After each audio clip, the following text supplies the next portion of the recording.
सुंदरकांड भाग 3। जब अच्छे काम के रास्ते में परीक्षाएं आती हैं और सिन्हिका भी जब भी कोई किसी सच्चे कार्य, किसी उत्सर्ग या किसी ईश्वरीय संकल्प के लिए निकलता है तो यह निश्चित है रास्ते में परीक्षाएं आएंगी। कभी सामने कोई दीवार होगी, कभी मन में कोई डर, कभी लोग हंसेंगे, कभी कोई अपनों में ही संदेह करेगा। ठीक वैसे ही जैसे हनुमान जी निकले थे श्री राम का कार्य लेकर। दिल में सिर्फ एक नाम, जय श्री राम, और आंखों में सिर्फ एक लक्ष्य, सीता माता तक पहुंचना। लेकिन रास्ता कोई फूलों का नहीं था।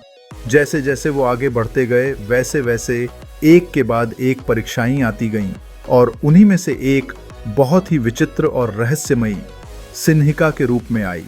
वो कोई तलवार लेकर सामने नहीं आई, ना ही उसने ललकारा, ना ही शोर मचाया। उसने सिर्फ एक काम किया, हनुमान जी की छाया को पकड़ लिया। सोचिए, शरीर ऊपर उड़ रहा हो, गति तेज हो, लेकिन कोई आपकी छाया को जकड़ ले तो आप कितनी भी ऊंचाई पर हों, खींचकर नीचे गिरा देगा। क्या ऐसा जीवन में भी नहीं होता?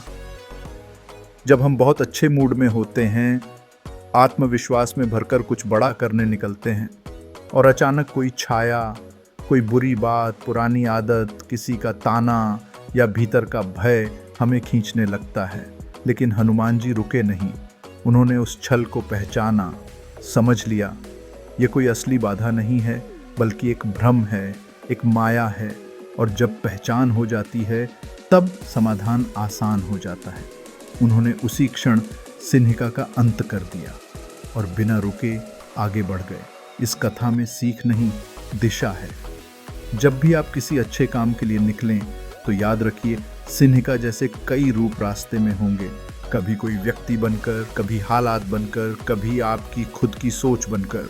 लेकिन अगर आप भी हनुमान जी की तरह संकल्प में अडिग रहें, मन में प्रभु का नाम रखें और छल को छल समझ सकें, तो कोई शक्ति आपको रोक नहीं सकती।